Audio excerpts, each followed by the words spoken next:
प्रधानमंत्री जी, जब से ऑक्सीजन का संकट शुरू हुआ है मेरे फ़ोन बजते रहते हैं। कभी कोई अस्पताल कहता है कि 3 घंटे की ऑक्सीजन बची है, कभी कोई अस्पताल कहता है कि 2 घंटे की ऑक्सीजन बची है।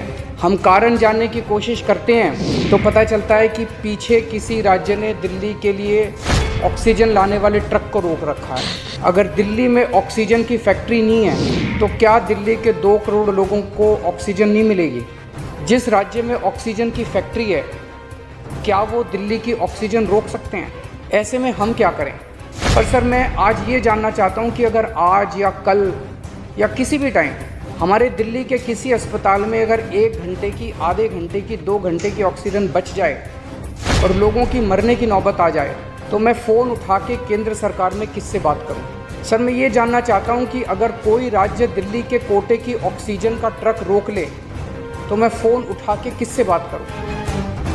तुरंत कोई कठोर और सार्थक कदम नहीं उठाया गया तो शायद दिल्ली के अंदर कोई बहुत बड़ी त्रासदी हो सकती है।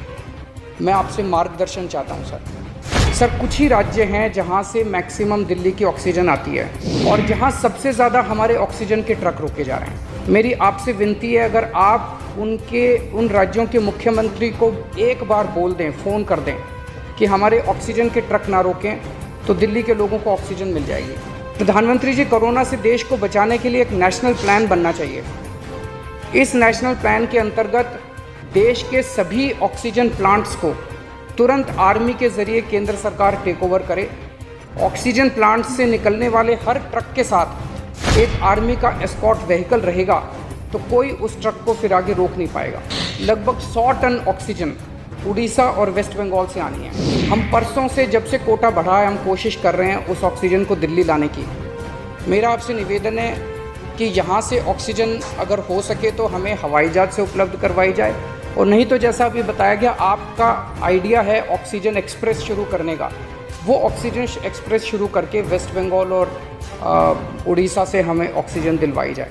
आइडिया नहीं, ऑलरेडी चल रहा है सर। दिल्ली तक नहीं पहुंच पा रही, हमारी दिल्ली तक नहीं आ रहा। उसमें अगर हमें दिल्ली के लिए भी कॉरिडोर मिल जाए तो आपकी बड़ी मेहरबानी होगी।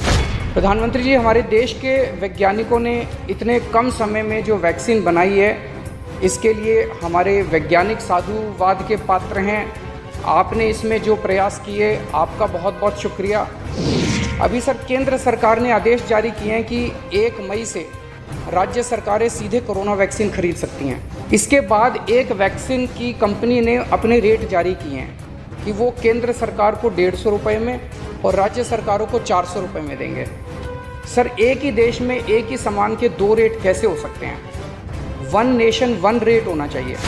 तो मैं आपसे निवेदन करता हूं कि केंद्र सरकार को, राज्य सरकारों को एक ही रेट पे वैक्सीन मिले।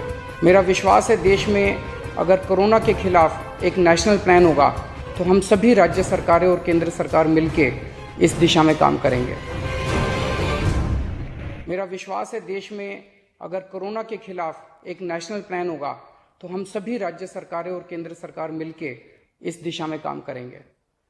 सर, कोरोना की वजह से दिवंगत आत्माओं को शांति मिले। हाँ जी सर। ये हमारी जो परंपरा है, हमारे जो प्रोटोकॉल है, उसके बहुत खिलाफ हो रहा है कि कोई मुख्यमंत्री ऐसी इन हाउस मीटिंग को लाइव टेलीकास्ट करे। ये उचित नहीं है। ये हमने हमेशा संयम पालन करना चाहिए। ठीक है सर, इसका ध्यान रखेंगे आगे से। सर, मैं सभी आत्माओं को शांति मिले जिन जिन लोगों का इस दौरान कोरोना की वजह से जिनका देहांत हो गया, और उनके परिवारों को दुख सहने की शक्ति दे। अगर सर मेरी तरफ से कोई गुस्ताखी हुई है, मैंने कुछ कठोर बोल दिया, मेरे आचरण में कोई गलती है तो उसके लिए मैं माफ़ी चाहता हूं। लेकिन अभी तक जितने आज पॉल साहब की जो प्रेजेंटेशन थी वो भी बहुत अच्छी थी, और उसके हिसाब से जो भी हमें निर्देश दिए गए हैं उन निर्देशों का हम पालन करेंगे।